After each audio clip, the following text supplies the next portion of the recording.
Elkins presents The Elkins Accounting Hour with your host, Chad Elkins.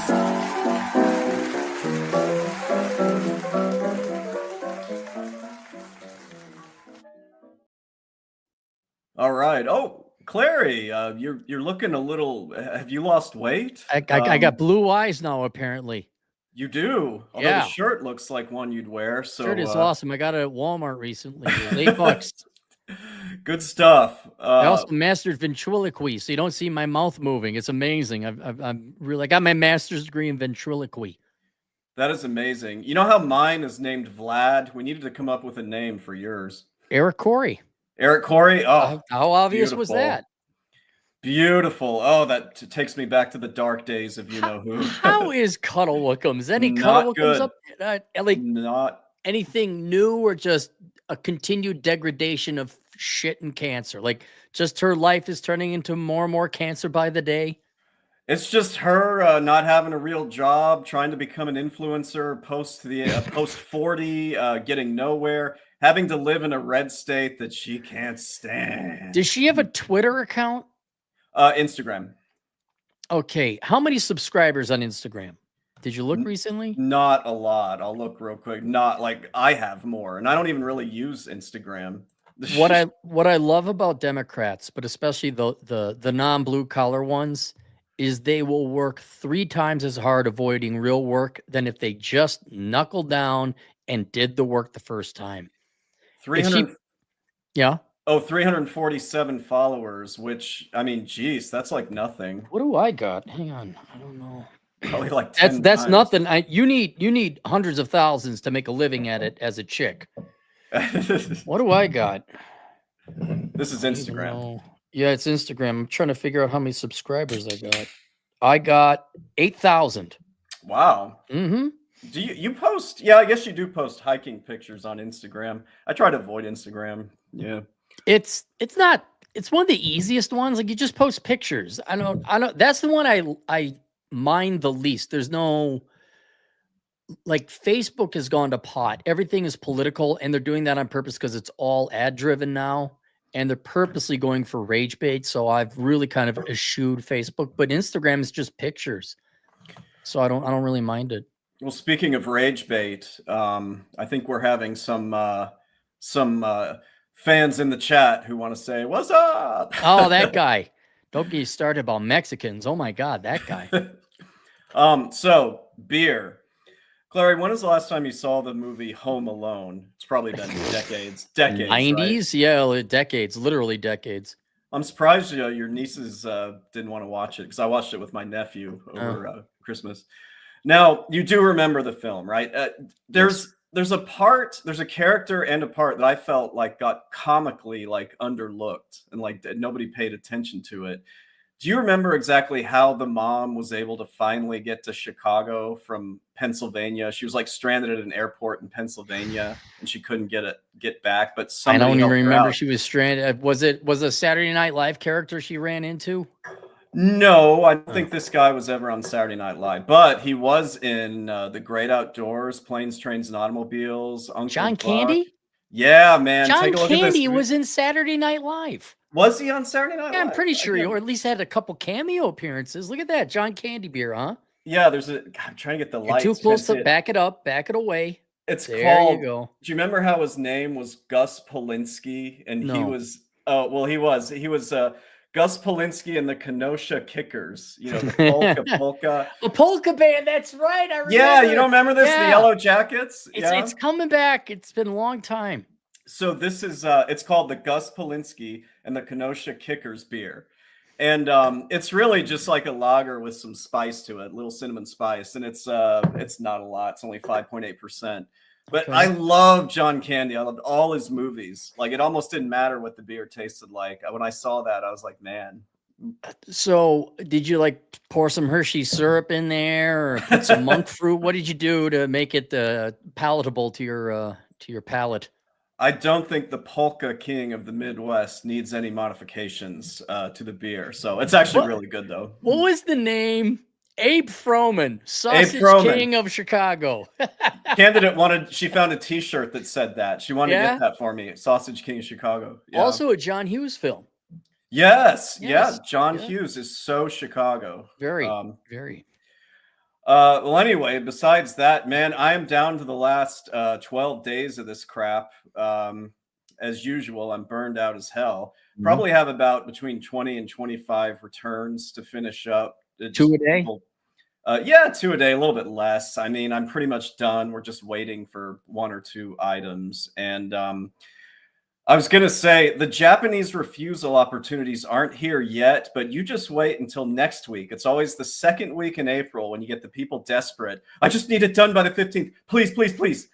Is it the second week of April? That's Japanese. Like you've noticed that pattern in your practice. Interesting. Yeah, for years. And I'm telling you guys this, when you start your own practices and you get established, everybody is so desperate, whether they're buying a house or I don't know, they're trying to get a loan for something.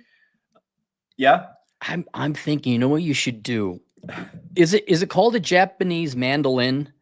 You know, that classical blink, ding, ding, ding, ding. Like when you hear it, I know you're you're watching a talking about, movie and it's a Japanese scene, and you know, there's the big gong, bong, Yeah. and then blink, ding, ding, ding, ding. Yeah. You should find a copyright-free song with the Japanese mandolin, and we play it when you have a Japanese refusal story. I think that a big old bong, and then ding, ding, ding, ding, ding, ding. I think that'd be pretty cool. You've got that little violin in South Dakota. It's not the Japanese man. That would sound horrible. No, it would not sound anything like Japan. I'm sure there is some actual or you know what you could do? You could have I actually have seen kabuki theater. Have you ever seen kabuki theater? No. It's where they're all painted up in paint and they got like a slap. And the guy comes in, oh, and then there's speaking, and then there's weird acting. You could have that, and then the Japanese mandolin in the background for the Japanese refusal. Nice. And I may do a stream. I will do a stream next week just to talk about how the last week is going. And I am. If there are Japanese refusal stories, I'm happy to outline them to you.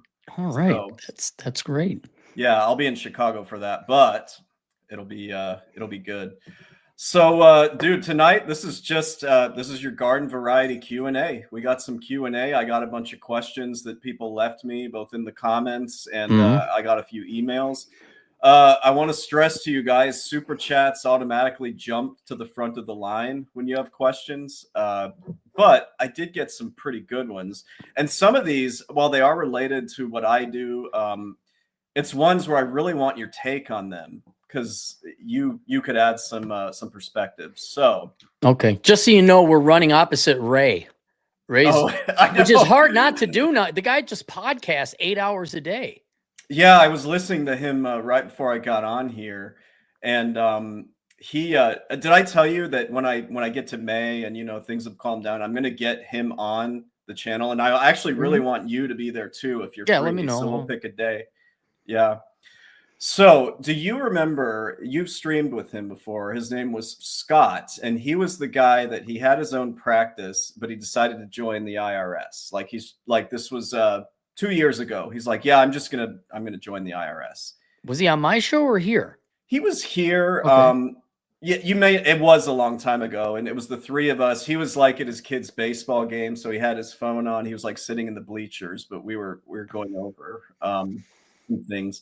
Well, anyway, he hit me up this week, and he took. You know how the government Doge offered the buyout. The buyout, yeah. I just had a client today asking if he should take it. I saw that, yeah. Well, he decided to take it, and he's really. It was smart because he was telling me, and he said he may pop by. He's studying for the CPA exams now, and he's already passed one. And he actually had one yesterday, and he's supposed to give me an update. So he's getting paid for 9 months to take the CPA. Hey, speak of the devil. Yep. I have a question, Chad. Yes. Does it help if you work for the IRS as a tax accountant? Oh my strike goodness, out on your own. My goodness. He just left a super chat, by the way. We'll get to the super chats. Okay, yeah. all right. I want Harvey on. Not that I don't appreciate Scott being. I want Harvey on. I have tried that. I've been like, you can be anonymous. We won't Secret go inside anywhere. agent to the IRS, man. We got I can people on the understand his inside. hesitancy. Yeah. I understand. Yeah. Well, Scott, I'm actually going to read your question, the one you sent me yesterday, and then we'll get to the super chat ones because I wanted to lead off with this one because I think you'll like this one, Claire. He had asked me, there's this trend lately, I don't know if you know this, where larger firms are buying up smaller practices. And he was saying there's consolidation in the state he lives in. First of all, did you know that like bigger accounting firms are trying to swallow? Like private equity groups are coming in and yes. That's happening in the dental industry and other industries as well. Yes, that's happening.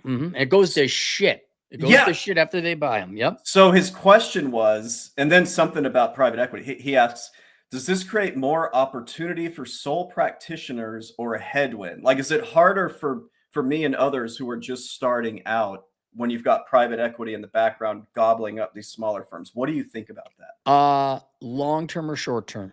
Either one, like whatever. Let me ask you that. I will answer your question by asking you a question. Sure. Sir. Yeah. Have you ever heard of a company not going bankrupt or getting fucked after it was acquired by private equity? No, private equity is cancer, man.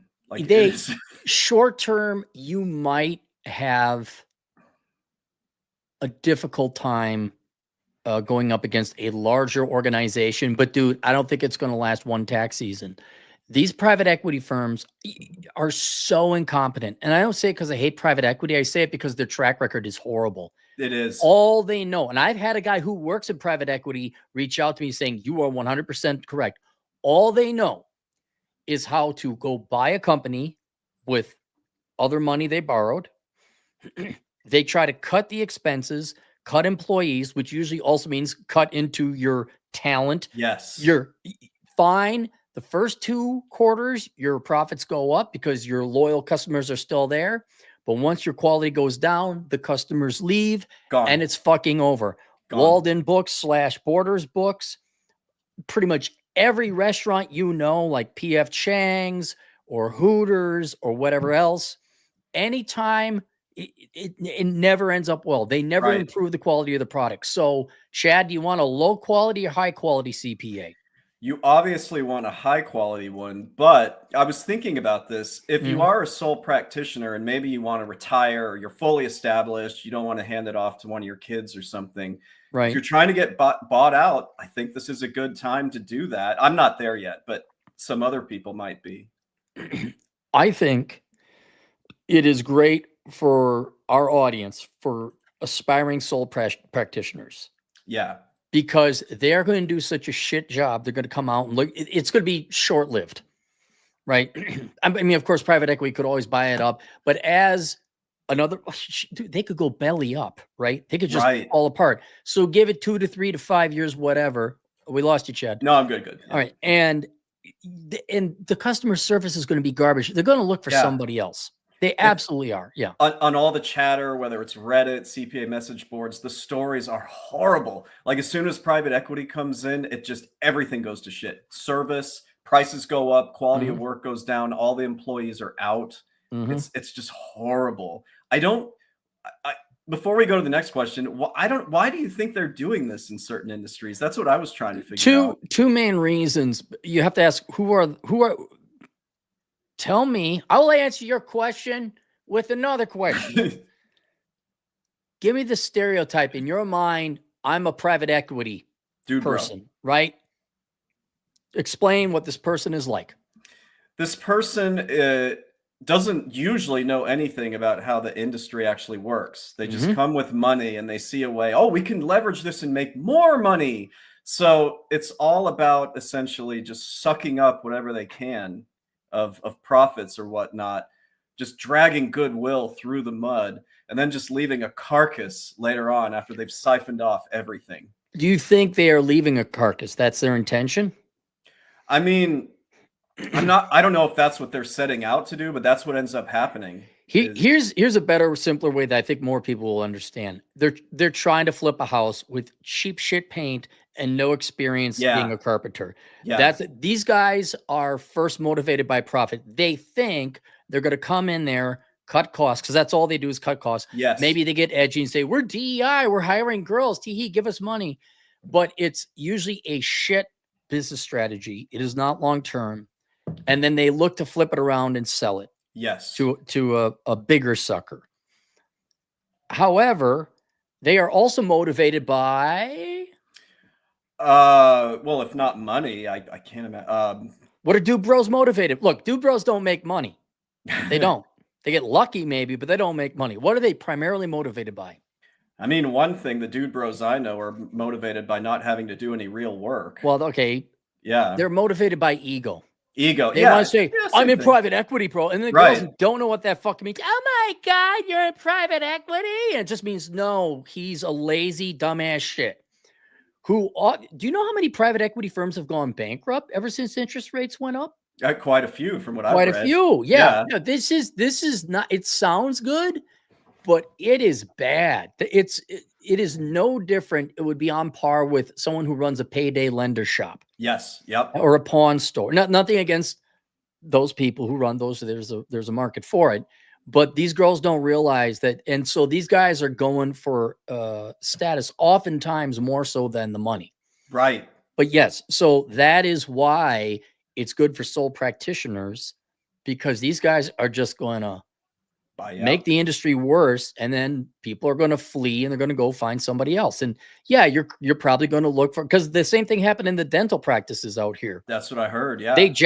I could get a cleaning for $50. Now it's $250. Sure enough, the dental practice I went to got taken over. You know what I did? I left and found the local Latino dental practice where I'm pretty much the only white guy there. They got Asians and everybody else. But you know what? $100 cleaning, no bullshit. There you go. Cash, there you are. Right. So I think it's a good thing for sole practitioners. And the last thing I want to say before we move to the next one, I went to grad school with a couple of guys who were into private equity. You know, I was not friends with them, of course. Guess whose money they were using for their dads? Their daddies. They never used it. No, they were using their daddy's money. But I right. thought they were so cool. I was just like, oh, shit. No different than the kid whose parents bought him a fancy car in high school. It's not your car. Yeah. So obnoxious, man. Don't ever get your MBA. I'm telling you. All right. So closing the loop on Scott, because he's in the chat and he had the $20 super chat. Looking forward to catching up. Yeah. Is it a pain in the ass to bridge your CPA license into other states? My question, Scott, is why would you need to? Because, I mean, my CPA license is based in Illinois, but really, as far as I know, none of the states really care about being licensed with them in particular if you're going to be working, with your own tax practice. Now, Texas, they'll let you convert it without having to take a test, but they don't make it easy. They're not trustful of other. Well, that's what I was going to say. Didn't Texas throw up a couple hurdles for you? Yeah, but it's nothing prohibitive. It's just not something I feel that's necessary. So to answer your question, yeah, it may be a pain depending on the state. They may try to make you jump through some hoops with continuing education, but if it's too much of a pain, there's really no need for you to do it, is what I think. Can't they do what you do? Is you're a CPA in Illinois? Yeah. But you can service the country. Sure. So can you be licensed in Illinois, but then have a residency elsewhere? You can. Yeah. So then once you're licensed, what does it matter where you're licensed or if there's reciprocity? There seems to be reciprocity nationwide. It pretty much is. Now, I mean, obviously, if you're going to be in a state the rest of your life, it would be nice if you got a license from that state. But I just don't think it matters. Scott, if you're still in the chat, let me know what you've heard about this. But it can be a pain. I just don't think it's necessary. It's not like being a lawyer. Yeah, lawyer's state, but yeah, you got to pass the bar in that state, right? Yeah, it's not like that. Real quick, 2024 private equity-backed companies experienced a record number of bankruptcies, with 56% of large corporate bankruptcies, liabilities of $500 million or greater, involve private equity firms. And private equity-owned companies accounting for 11% of all corporate bankruptcies. These guys are incompetent dude bro fuckwits. It's not it might actually be a blessing. Chad, oh my God, no joke. how would you, in a very jujitsu judo sort of way, fight the private equity bros? Jiu-jitsu. You want to run a company, right? You want to run an accounting practice, and then douchebag Small Dick McGee the third comes in with daddy's money, starts buying up all the tax practices, bro. How do you beat douchebag McGee the third at his own game? The only thing that immediately comes into my mind is to just steal their clients back. Like, because they're, no, is that where you were going with that? Yeah, you're going to steal them back. How do you take all their, how do you take all the dude bro energy, the small penis energy, and you basically make them work for you? How do you do it? Oh, well, there's the referral fees aspect of it. Is that where you were getting at? No, this is Sun Tzu or Shun Tzu or the crazy Art of War guy in China. That here I'm basically tell me. Let me tell you here. White Sun Tzu. Okay, you advertise yourself as non-private equity owned. Oh, it's like a certification. Like, we are not owned by private equity. Bam, and already. Like, you put that on your Yelp, your YouTube, your Facebook, whatever else, not private equity owned. And already you're beating their game. Wow. That's Sin Clary right here. I guess once it becomes a little bit more widely known, that this is what's happening in the industry, because we're just at the early stages of this, it's going to get worse with the private equity. Yep. But that's a good advertising technique, I think. Right here. Asshole Consulting, better than McKinsey. Scott, you were asking why one would try to get multiple state CPA licenses. I don't think it's necessary at all. I don't think you need to. So, all right. Let's find some other questions. We got them on the chat here. I'll go ahead and read Ray John's. PUAs go after red pill like Rich, Rolo, fresh and fit. Okay. Thanks, dude. Okay, Lord, for $10. I met the VP for, you'll like this one, Claire. I'm practically the vice president, H&R. In fact, I'm going to let you read this one because you're going to like what it says. Okay, Lord, 10 generous dollars. I met the vice president for H&R Block. But there's like a lot of vice presidents, I'm sure. Yeah. The whole group that came in were all NBA dudes. Yes, they were. I don't think anyone in the group knew taxes. There are a reason why they came. I will tell you when the season ends. I'm sure it involved some kind of potential merger or something like that. I was going to say layoffs. Layoffs? Yeah. They're so desperate for people, though, you would think. They're desperate for workers, not white-collar, middle manager, NBA dude bros. Amazon just got rid of their, studio head, their person who, creative director. They got rid of her because she spent $1 billion on Lord of the Feminist Rings. I think corporations, especially with higher interest rates, are starting to realize you got to cut the fat. You've got to get rid of these people if they're not doing anything. So I think they'd hire a lot more workers, people who do tax preparation, but you don't need assistant regional vice reserve principal director of left nut accounting. You don't need that. God, they really need to up the pay of what they're paying people at H&R Block that actually do the work. So you fire enough NBA dude bros, you have the money to do it. I hope they're doing that.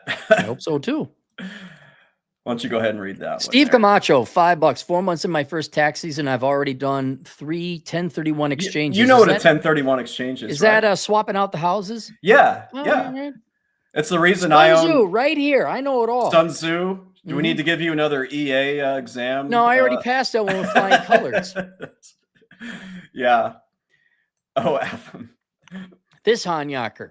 Atham for $2. Let's eat drugs and drink horrible beer. Clary's. Are you guys going to bed anytime You two assholes show up in my house again. Act like a bunch of cool. I'm going to build you guys tents. You can go camp out like two little boys in the yard. I told the candidate that you call us Cheech and Chong. She thought that was hilarious. Well, it's accurate. Yeah. I'll answer this one from Justified Misogyny. Chad, do we have to drink hipster beer once you become a CPA? Is that an obligation? Yes, you do. Turbo Rando. $10. Thanks, guys. I'm transitioning out of dude bro marketing career into tax. Got all the QuickBooks certs and H&R blockchain, EA by October. Any thoughts on competition from overseas outsourcing? That's a thing. This is also on the private equity thing we were talking about, Mhm. that's another thing that they've been doing, and why the service has gone down so much is because they basically get rid of the locals that have been working at the firms. Yeah. Certified, not private equity, certified native English speaker. Native English. There you go. You say, hey, when you get in contact with me, you're not being directed to the Philippines. Chad, do you like it when you pick up someone who does speak English, but it's such a different accent, you can't make out what they're saying because they're in a different country? I experienced that this morning, and I Oh, just couldn't understand what the hell they were saying. So no, I do not like that. right. Yeah, Um, just we speak real English. You could put it right there. I'm not worried about these threats at all. You know what, Turbo Rando? I don't think you need to really worry about that very much, because everything from what I've both experienced and read, the quality is simply not that good of the work that's getting done out in India or the Philippines. It's just, particularly on the tax side, there's just always really silly and stupid mistakes, even with the most basic returns. So I can't say for sure about bookkeeping, but I've heard that they make a lot of mistakes too. So I don't think I would worry about this. Who does have to worry about the outsourcing? Turbo Rando, who's going to become self-employed, or employees of established firms? The latter, because if you're just basically doing something like data entry and, accounts receivable or accounts payable or something, that's when you got to fight off either automation or outsourcing to India, unfortunately. So you got to become self-employed and get into tax or bookkeeping. Yeah. Good question, by the way. Before I get to more questions, I need to run this by you real quick because it's been bothering me. There's this friend of mine. I helped him get his practice started back in 2018. I sent him all kinds of referrals and people I had. He's now built up this big practice. He's in Chicago. He's got something like 10 employees. Here's the problem. He's got 10 employees? Let me finish, man. Employees. All right. This dude is one of the most, I'll say right wing, patriotic, everything America, I hate leftists, blah, blah, blah. 10 employees. How many of them do you think are actual Americans that are in this office? Really? Yeah. Is that not hypocritical? It's very hypocritical, but I've known many old Republicans who, I'm a Republic legit, but they're collecting welfare. 10? All 10 of them are overseas? 8. Isn't that hypocritical though, for real? How can you be Mr. Patriot and then you do something like this? I just feel it's hypocritical. Yeah, no, it is hypocritical.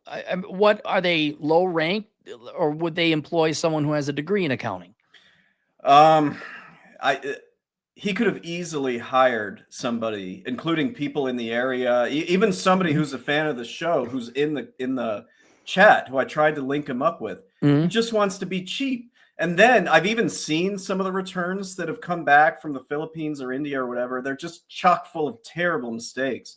And I said to him, we'll call him Dave. I'm like, Dave, instead of dealing with these headaches, why don't you just pay a little extra to hire somebody local? Well, I got to maintain my competitive edge, man. I got to cut costs. It's just, he doesn't realize Chad, when a mechanic screws up my car, does it cost me more or less money? More. So pay the extra to get a good accountant, dentist, mechanic, whatever. He just won't listen to me. Well, that's his problem then. All right. The next question. Okay. This is a good one for you.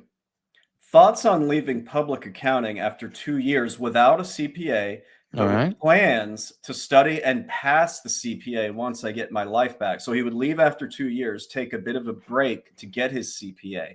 I like the sound of that. What about you? Did he you don't have to currently be serving under CPA to take the CPA exam. You just need that 1 year experience, right? He's already got it. He's already got it. Yeah. Yeah, absolutely. A public accountant, I get the hell out after this season, leave. He gave me a few more details. He goes, here's what I've realized. I never want to climb the ladder. I just want peace, money, and freedom. I don't hate work. I hate the performance of it. I've been surviving, but it's now eating me. So this is a candidate to start his own firm. I think that would absolutely. Absolutely, yeah. Have you ever heard of this thing called non-equity partners? I don't think I'm familiar with it. Non-equity partners. Reen sent it to me. and it's happening, I guess, in the accounting field too. And this was in reference to law firms, but apparently, one, it's an oxymoron. It contradicts itself. A non-equity partner, then you're not a partner. Right. They're giving out the title of partner to people, but you don't get to share in the profits. Then you're not a partner. You're not a partner, right? I know. But that was my point, is that's happening now in the Big Four and some accounting firms as well as law firms, where you get a title, but you don't get any equity or actual payment. There's going to be a lot of layoffs at the Big Four this year. Like, they're already talking about it online and some of the what makes you like rank and file, or maybe mid range, or what? Staff, because I mean, they're one in particular, the one I was at, I'll just say at EY, had all kinds of contracts with the government that Doge is kind of nixing, they're axing. So they're not going to have the work for a lot of these people that are working there. Also, the economy is going to shit. People have already been laid off, and they expect more to come. Yeah, So no, there'll be a slowdown. I'm not sounding the alarms today, but yeah, there's a slowdown. It's happening. I got a fun one for you, Clary. When you did interviews, probably 20-something years ago or more, did you ever do any with a consulting firm? Did you ever do any of those? Boy, I don't think so. Like Deloitte and Touche Consulting or any kind of Bain. Yeah, no, I don't think so. I sent resumes out, but I wasn't a pretty enough girl. True. So I used to have, occasionally I was applying for consulting jobs in my MBA program, and they'd have odd questions where they're not interested in your answer. They're interested in you talking through how you would come to the answer. Problem solving. Yeah, no, I had those questions. Sure. I got one that was kind of a troll, but also a good question from Wet Willie's Wetter Water, who you've seen on your channel. You ready for this? I'm ready. Here we go. Okay, he asks, and I want to hear you talk through this. How many gallons? Right here. Yeah. Ooh, this will be hard. How many gallons of water are there in the ocean? Talk me through how you would reason your way through that. I just can't look it up, huh? No. Like, so a question I got in an interview once was, how many manholes are there in Manhattan? And so I was like, okay, there's 10 avenues, there's 30 whatever going north to south, 30 streets. So that you had to talk through how you would try to come up with an answer. So basically I'd go, okay, the earth is 75%, the surface area 75. Wait, what was the question again? We talking how many gallons of water are there in the ocean? It's impossible to answer. No, I know it's impossible to answer, but assuming I could look up some data, I would just calculate the cubic volume. And so I would say, okay, 75% of the earth is covered in water. I would need to know the average depth of the ocean, if I'd be allowed to look that up. Then I'd figure out, okay, that's that many cubic meters or miles. And then I'd figure out the conversion. I'd look up, okay, how many cubic meters or how many gallons are in a cubic meter, and I'd divide the total amount that I get myself gallons. I mean, it would be a volume calculation. It's and I don't know, when I saw that, even though he was trying to be funny, it just took me back in time to doing those consulting interviews, and it's just like, very dude bro. Let me see. We got another question here. How many this is from All Pro Lemonton Z. How many H&R Block seasons do you think is sufficient before trying to make the jump to your own firm? Do you have an opinion about that? It'd be more of a Parker or a Red Hawk. I'm going to guess two. Two should do it. Two should be it, yeah. But you're not sure of yourself. And I'm sure you could work part-time for a third season. I mean, there's nothing like you couldn't, after two, start your own practice and then kind of get a little touch-up work on the side. I have the dreaded "it depends," accounting answer. If you've done one solid season with H&R Block and you are very proficient with not just 1040 individual returns, but they've let you do corporate returns like S corps and partnerships, you're comfortable with them, start immediately. Okay. So it's not so much a time factor as a comfort factor. 2 is probably the right answer to this. But if you need a third, take a third. Yeah. No, I'd almost treat, because we got a fair amount of people working at my company that I own, H&R Block, and Jackson Hewitt and all those other guys. I'd almost treat it like security guard work that I used for ages. If I need a little bit of extra scratch, I go pick up a couple extra Yeah. shifts. I don't think it's going to hurt you to go work, like those old timers do it. A lot of them, I bet, just do it just because they want to get something to do and get out of the house. Right. So yeah, I think it's just all about comfort level. Yeah. Did Red Hawk say whether there were smoking hot chicks working at Jackson Hewitt or H&R Block, or is it just pretty much old fuddy-duddy dudes? He actually told me he has this, not so much a boss, but like a regional manager who goes to a bunch of branches in the area. And he was telling me at the beginning of the season that she's like hot as hell. Well, I know your opinion on having sex with your bosses. You're for it. So Yeah. I salute you for it, sir. And there you have it, Rare. And there you have it. I'll answer this one from the Whitesway problem. How are you able to find time to do taxes and stream? I'm lucky if I have an hour to stream on Twitch on my days off. Clary, we can set our own hours if we're self-employed. Chad, have you increased or decreased the number of clients you've had the past 5 years? I have decreased. I have drastically decreased. Now, going virtual was helpful for this, but yeah. So I don't know, man. Like, Clary, I know this is a job for you because you do it every day. And I understand that. Like, it's not fun for you to like stream. You do it so much.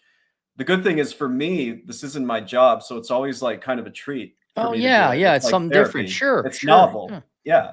So the GF, the GF, because I have her barefoot and pregnant in the kitchen at all times. She's at the same situation as you. She's doing taxes and year-end stuff and quarter-end stuff and all that other jazz. And I'll get out and I'm like, hey, woman, make me a Breve. And she gets excited because she's got a new Breve machine and she can't wait to make the Breve. And it's like, yeah, she's my slave. I own her. She's physical property. And the feminists are rioting daily. But no, it's just a break. Like, oh yeah, let's have a Brave. And she gets all the freaking levers and switches and noises and absolute. Yeah. So I could totally see this is a break from looking at debits and credits all day.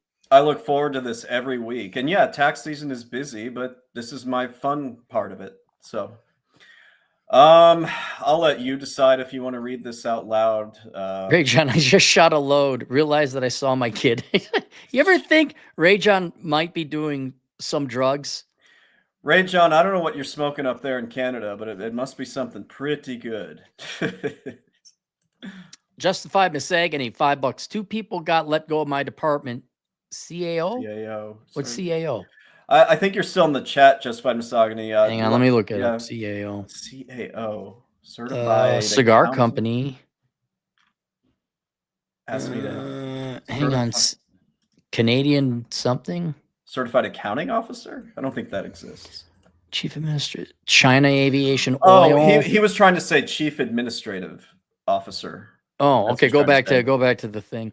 Yeah, let me get you back up there. All right, 2 people got let go in my department. Chief administrative officer who likes me asked me to help. Should I just do the overtime and make myself more favorable for promotions? Do you get paid? Overtime sounds like it. Would it put you out? I mean, if you would be able to get more work done and it wouldn't make you miserable, is there a downside? Well, Justified's busy because he's trying to get his CPA as well and then move down to Mexico to build me my own little hut on the Pacific Ocean. If you get paid extra, yeah, Justified, I'd do it. It can't hurt, right? I mean, do you got kids? No, I think he's a single. Yeah, I mean, because let's be honest, you, me, and it doesn't even matter if you're 50 years old. I've always been able to work 50 or 60 hours and still have a little bit of free time because you don't got kids. So yeah, why not go make some extra scratch? You can handle 45 hours a week, man. Shit, I've already for crying out loud, look at a lazy. Good Lord. All right. Why ain't Justified? Because Justified's part Mexico. Why don't you just get the big old sombrero, sit against the back of a building on the sidewalk, and take a fucking nap? Well, why do you live up to the reputation or the stereotype, for crying out loud? 45 hours a week. He has goals. We've talked. Yeah. He's gonna reach them in like when he's 83, but he'll get there. And you remember Speedy Gonzalez? Yeah. And then, but he had a cousin called Slowpoke Rodriguez.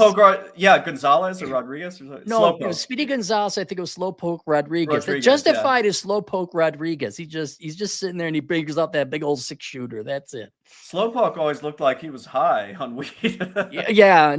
I'm sure he was. I like the name of this one. Elon Musk's filthy jockstrap, $5. Hey, Chad and Cap, can you do my taxes, please. I'll get them to you around 9 p.m. April 14th, April 15th. but not a problem, bro, because they're super simple. Give you $350. $350, huh? $350. You'll have to multiply that by a substantial amount higher in order for what we call the Japanese refusal. The Japanese. I'm gonna find it. I'm gonna find something. Hang on. I don't have my pen. I could write it on my to-do list. But all right, we'll do it later. I'll take this time to announce that Tuesday, April 15th, I'm going to do a repeat of what I did last year, which is to celebrate the end of tax season. I will be having a marathon stream. If Clary's free, I hope he'll stop by, but it's going to be everybody. You know who needs to come on? Who? Bacon. Bacon's coming. You need to get Bacon up for this. Okay, yeah. All right, cool. Let me know when Bacon's on. I'll come on with. I haven't talked to that guy in ages. I'd love to hang out with Bacon. It'll be like last year. I'll ask, Paul and Vince and all those other guys in Rare to see if they want to come on. Oh, fuck, I don't want to hang out. Them. Yeah. Bunker Rush, $10. Have a beer. Both of you are creating accounting acolytes. Look at that. Well, thanks, man. Yeah. Gotta admit, Clary, I feel like we're doing good work here. We're saving people from making mistakes by going to college and getting their MBA. So you know how Terrence Popp keeps track of the number of men that he's prevented from self-deletion, and he's into the 500s now, approaching 6. Do you track, because we got Parker and we got Red Hawk and we got other people, have you tracked how many people you've got to, 1, pursue accounting career, and 2, avoid public accounting or working for someone else? I wish I have. I'm going to guess, if you had to guess what number would you give us? Well, it's been 2.5 years since we started. and keep in mind, for every Red Hawk, I'm going to say you probably have 30 or 50 people you've gotten to change a career course significantly, because I think for every one that we know of, there's probably 10 to 15. It's mostly your audience, so it's not just me. Yeah. Well, thank you, Bunker Rush. That's generous of you. Lee Silver, $5. Beware the family industrial complex. Boomer parents asked me for tax advice when they found out I was going through HRB training. Okay, so you're going through the training and they're asking you for tax advice. Chad, what's the number one rule of establishing your first accounting practice? Guys, please listen to me and do not automatically take on your family and friends. Please, I'm begging you. I'm not going to talk about it now, but I'm still kind of dealing with this a little bit. So, yeah. And you don't count, Clary, because you don't bother me that much. You're Joseph Hatchett, 20 man. 20. You don't have to keep doing this, Scott. You're too generous. $20 whole of too Joseph's generous money, right? Nah, not generous enough. This is a good start, Joseph. Clary gets a lot of this. Yeah. Joseph Hatchett for $20. Why do people go to H&R Block when they charge $500 for a 20-minute return? How is their business model sustainable for the owners? That's a Red Hawk question. He has some great insight. Yeah. Nick is Steve. If you're still on here, you can answer too. Parker was on here earlier. My guess, I don't know. I think they just don't know any better. They're too skittish about preparing it on their own. So they see all the ads of H&R Block on TV, max refund. And so they think it's the norm to go to a big box outlet like that. And they don't have any perception about what that should cost. So they just think it's automatic that, it's going to be $500 for a simple W-2. And I think that's kind of what they're counting on is ignorance. I mean, what do you think? I don't know if it's so much ignorance. I know some of the upcharges are laziness where you pay to have it deposited early or some other BS like that. Oh, refund transfer. Right. Those are evil. I'm all for my company doing that. But you've ran into this yourself where someone says, "Oh, can you do my taxes?" And you look, they got one W-2. It's like, just go do TurboTax. TurboTax, yeah. No, I want you to do it. I think they're paying an insurance premium. I think they're paying a professional to know that it's been done right because they don't want to deal with it. And so 500, I don't think they do $500 for a 20-minute return, do they? Not quite that high, but I have seen some of the fees that they charge by people. In fact, there's people that have emailed me and they've been like, I have a W-2 and a brokerage statement. H&R says I should pay them $450 for this. Does that seem right to you? And I say, I think that's way too much. And Nick, as Steve says, people are dumb and they want the refund advance. Yeah, the refund transfer. And not having to pay for the prep fees and having it taken out of the refund. You know how much they add in fees to perform that service? Well, Red Hawk was telling us, look, if you want to pay for the convenience because you're a dumb, lazy slob and you just lived on government welfare your entire life, I'm all for H&R Block, my company, by the way, taking as much money as possible. H&R Block is not going anywhere. I mean, maybe private equity will step in and change some things, but I assure you H&R Block's not going anywhere. So you should be glad you're an investor. Let me take a look at my company, HR Block stock price. The stocks went down today.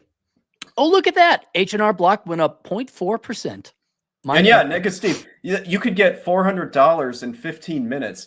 Here's a question for you, Clary. Yeah. And this is about me, Mr. Nice Guy. I'm up 10% on my investment for 1 month. Well, it is tax season. Here's my question for you. This doesn't happen as much anymore.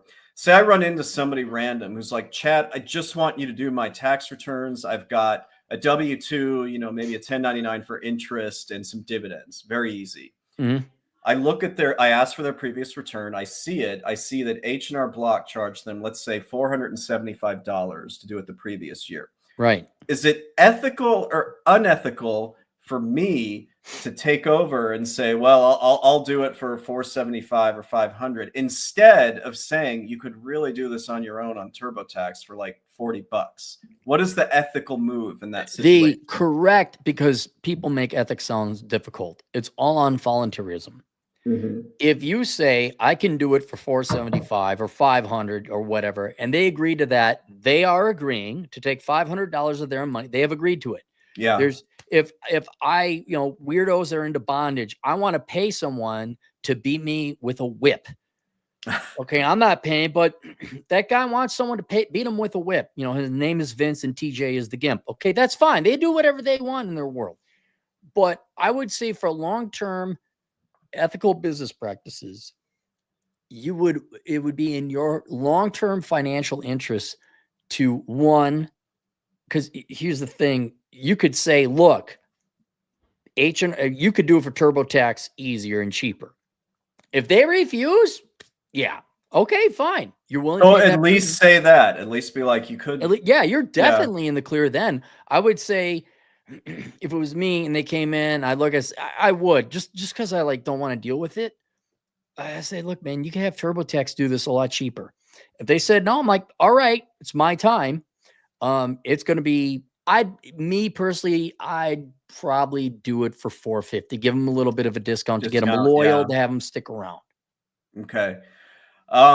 I always tell people that they should just do it on their own on TurboTax. And if they're like, no, I just want you to do it, that's when I will try to find somebody I can refer it out to. Yeah, they're kind of Japanese refusing themselves. I guess it's not unethical if you explain that they could use TurboTax. Apparently, TurboTax is not $40. It's like wow, they've really upped their fees lately. Yeah. Interesting. And yeah, $42 for that refund transfer. God, people are. That's my company, man. Getting the money back from the poors and the lazy who don't want to wait 1 week to get their refund. Man, yeah, Red Hawk has some funny thoughts about that, which we've talked about. He'll be on my show next week or the week after. Brandon Scott, $10. I've been binging on the podcast from past years of the accounting info. Caught one where Cappy gave some thanks for a particular donation of Rooster Booster Light. I owe you more on my next return. Oh yeah, Brandon. Yeah, of course. Next time you're down south, do that. I was within 50 miles of a QT. Where you had a road trip. Yeah, I did a road trip, but I was like, I don't want to drive down there just to get some QT, some Rooster Booster Light. I guess I should have maybe, but. How was the trip? Exhausting. Did a lot of hiking, and then I did some mountain biking, and then Interstate 40 is just full of trucks going in from the West Coast where they drop off it all and they just bring it on into the interior. Drive at night. Alex Patino could do a course on how to tell truck drivers, just stay in the right fucking lane. If you're going to pass the other truck like half a mile an hour faster, than just get out of people's way. Just, the old Route 66, I-40, parts of it. Clary, you got 10 more minutes in you? Because I want to keep this at an hour. Okay, I don't see any more super chat questions, so let me see if there's any more I wanted to ask. Somebody asked me on April 1st, which was Tuesday, ever been pranked on April Fool's Day by a client? Claire, do you think the answer is yes or no to that? Wait, what was the question again? Aplexity asked me, have you ever been pranked on April Fool's Day by a client? Sure, I'm sure you have. Yes, and they think they're so damn funny, and it's never funny. Yeah. They're like, oh, Chad, I just got these 3 kids. It's always some stupid like thing where it's obvious that they're just pranking me. It didn't happen this year, but it's not funny, guys. Don't prank tax accountants on April Fool's Day. You know what tax accountants can do when you're pranked by clients? What, raise their fees? Raise their fees. I would. Like, yeah. I don't know. I'd kind of like Raymond's thoughts on that. If, hey, he's done podcasting. All right. You done? Yeah, I saw. I was listening to it earlier. Raymond, interestingly enough, I've only been subscribed to you for like 3 weeks, and you had it. So you had to be subscribed for 4 weeks. I couldn't comment in there. So that was. Is that what it is? That's how he had it set up earlier. Oh, okay. But he had a lot of people in there. So, Clary, let's find another good question because we got more. Oh, where'd my list go? Okay. All right. Clary, how should I answer the following? Because I don't want to be specific. All right. Mason Mullins asks, can we get a rough idea of how profitable a practice like yours can be? This is part of the world's greatest accounting career. Yeah. I mean, it kind of depends on how many clients you got. Right. Because I know you don't max yourself out, right? You're not going to. No. You're revving. I would estimate you're revving at about 80%. Hey, Nuke. What's up, Nuke? Yeah, Nuke's around. What's up, Nuke? I like Nuke. Yep. Am I estimating right? Like you got 20% more in the tank if you wanted to? Yes. And this is the way I approached it. Like when I started this 12 years ago, this is what busy season number 12. Obviously, when I was first getting started, I was all comers. You know, I was doing as many as I could in person, virtually. I just didn't care. Like you bring it on and I'm going to do it. Well, I've gotten more established and I've gotten older. And Clary, this might shock you, but the older we get, the less kind of tolerance you have for these like mammoth bullshit. Yes. Yeah, the bullshit. So at my peak, I was at something like 480 tax returns. Now I try to keep it at 200, and this is for the whole year, not busy season, just like the whole year.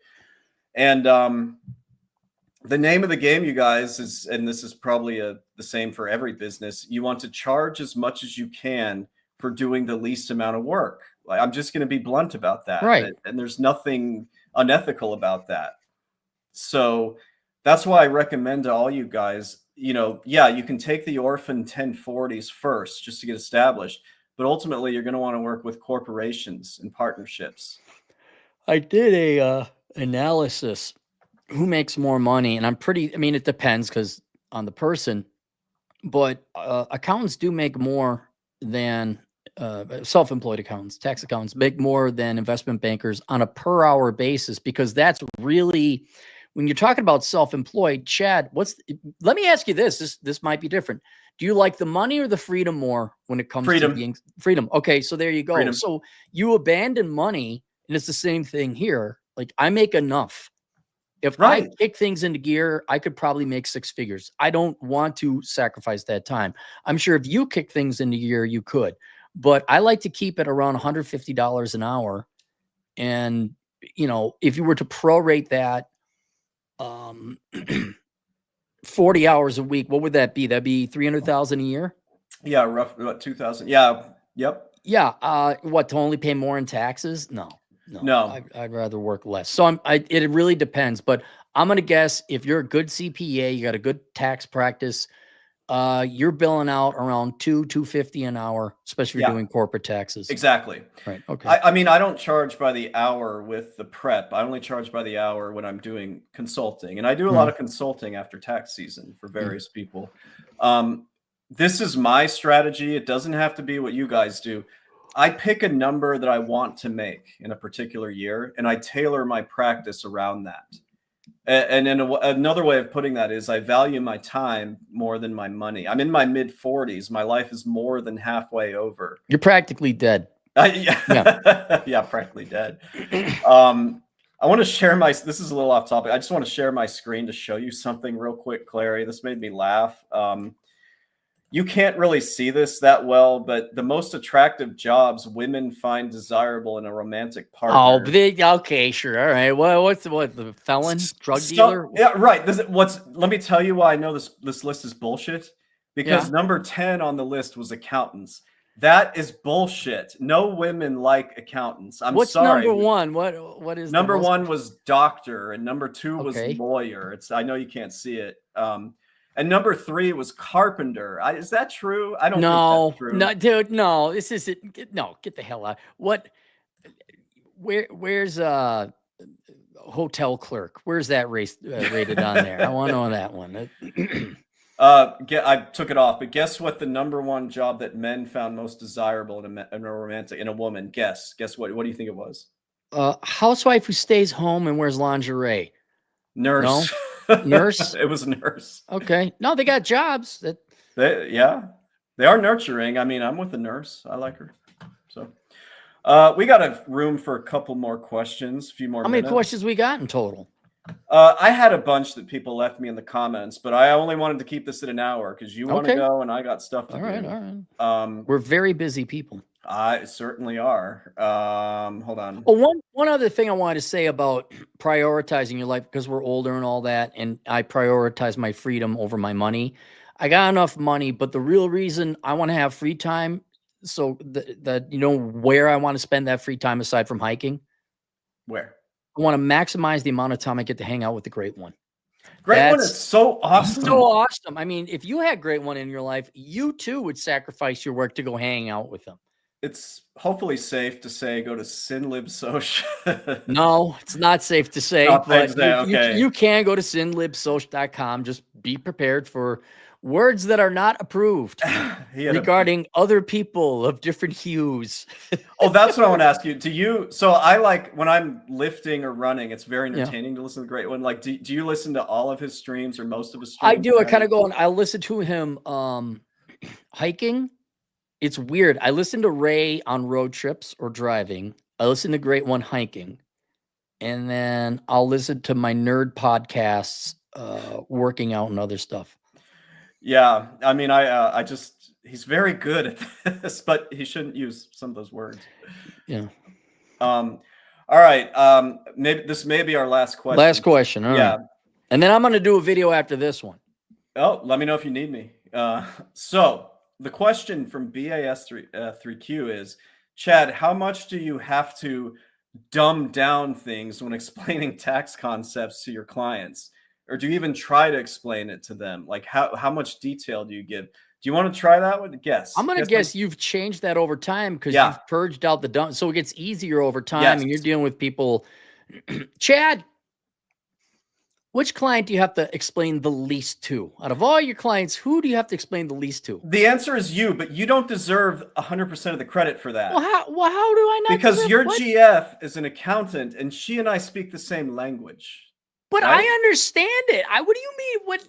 Yeah, she's there, but these are my taxes. Do I have dumb questions for you? You never have had a dumb question for me, but I have a question for you. Yeah. When did you pay your estimated taxes last? April 1st. Too early.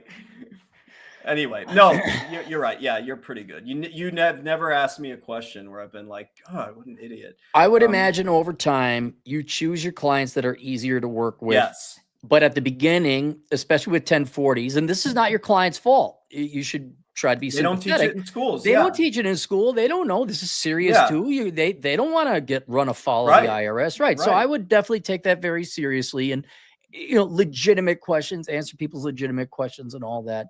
But then over time, if you want to specialize in one field or another, you get to your higher value clients. And they probably have a staff accountant or they're dating an accountant or they graduated from the Carlson School of Management and have themselves a finance degree and know what they're talking about anyway and can pass the EA without studying, just like that.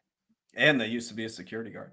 No, no, you're right. I've tried to, how do I phrase this? I've tried to up the sophistication of the clients I work with as time goes on, because it's just better to be on the same page with how things work. We got a couple more super chats and we're getting to the bottom of the hour. From Parker. Parker Franklin, $5. Hey, Vlad, who Who is Who your is your favorite? favorite red pill author? I'm a big fan of The Couch.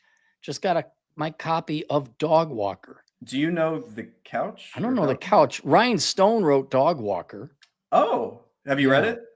No, I haven't. I read the one before that he dropped a month before called Praxeology. I have to get Dog Walker later. But yeah, I'm kind of curious. Who is your favorite red pill author?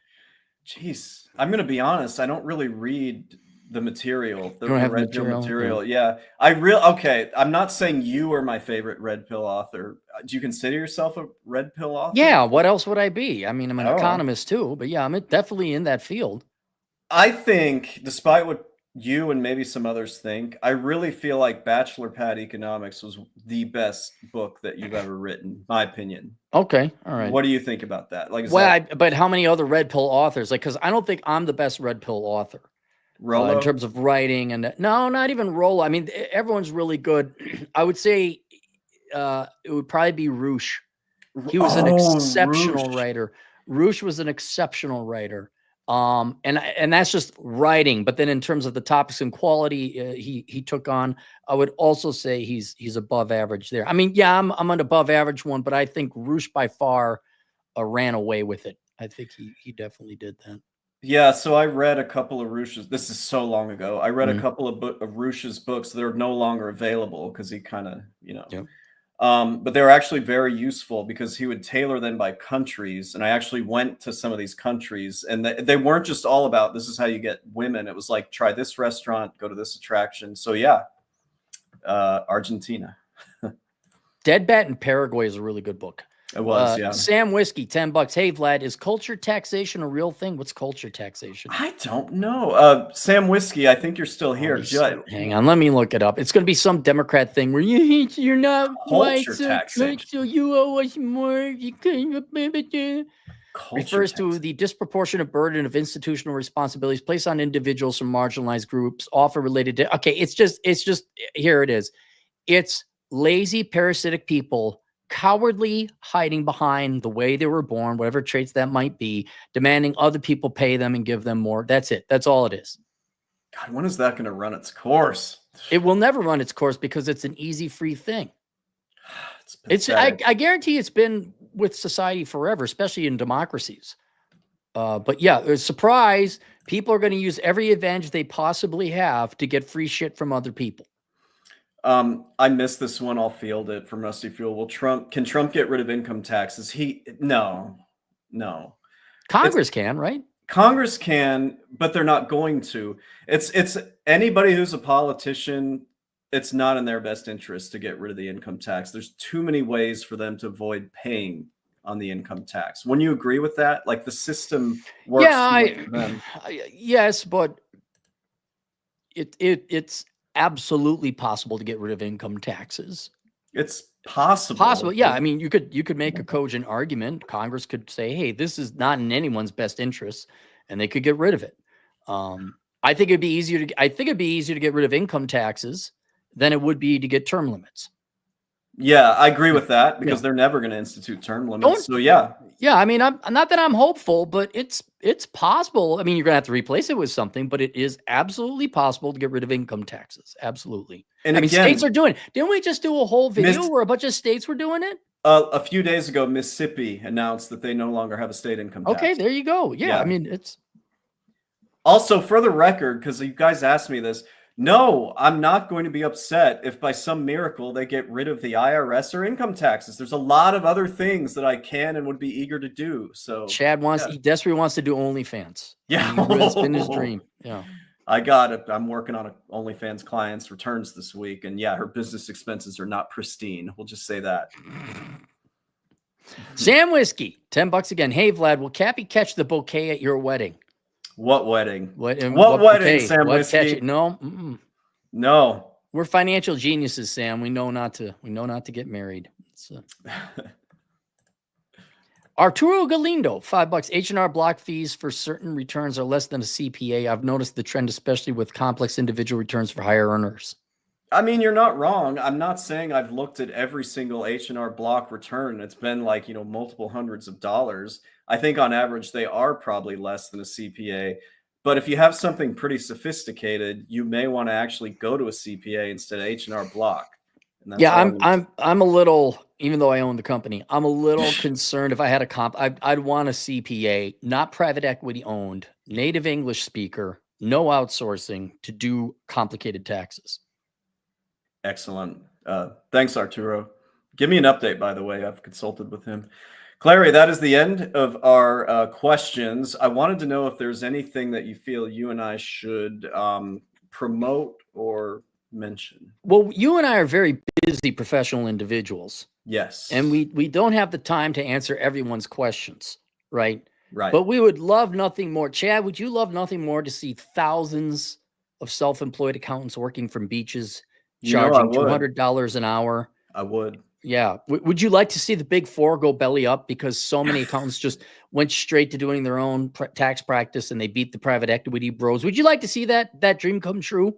I would like to see the big four struggle. Yes. Well, worry no longer, Chad, for this is not our responsibility, because while we can't be here 24/7, leading the people like Moses into the realm of self-employed, remotely employed accountancy, there's a course we put together titled The World's Greatest Accounting Career, available on Teachable, probably linked below as well. It is linked. It is below. all any stream I do, it's linked below. Yeah. And for $150, you will we go through the three main paths of traditional employment, self-employment, remote employment, and you can do bookkeeping, there's taxes, it goes very clear, although somewhat because the industry is not simple, so thorough map of the way for you to go and make money, whichever route you'd like.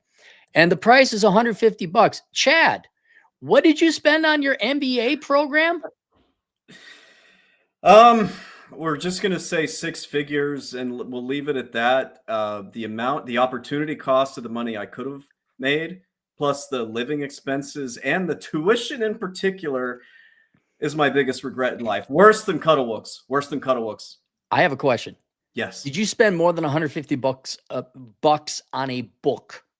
I don't think $150 covered even like 1/100th of a credit hour at that freaking. Right. But the books, remember, like the textbooks? Yeah, they were very expensive. They were. So more did you than spend that. more than $150 bucks? Yeah. All right. So for the price of less than one book, and if I look at in-state tuition rates now, 1/3 of the cost of one credit of tuition, you will take that course. And then, yes, you have to pay $150, but it's going to make it that you spend a lot less on unnecessary tuition, unnecessary schooling, bobbity, ba. And you will, at worst, you'll decide you don't want to do accounting. And that's worth $150. Will you guys please pay attention to the Don't Be a Spurg portion? And there's an entire chapter that Chad insisted I put in there about having a personality and not being autistic in the field, in the industry. Oh, well, we have Raymond's dad's seal of approval. Oh, this is Raymond's dad. Yeah. Yeah. Hey, Mr. Raymond, you obviously like my show better than Chad's, right? I mean, that's a given, right? I mean, mine's a little more edgy. I bet you. I'm not on very much. Safety Doc in the house. We got to tune into his channel too. Yeah, absolutely. The old man channel. Wait, what did Safety Doc have to say? Oh, he was just he was saying hello. And yeah, it's better to have wrench. Better to have intuition than tuition. Yeah. He's been in academia. In academia. All right. Well, Clary, that is everything from my end. If you would be so kind to tell me when we should hang out. We should hang out soon. Soon.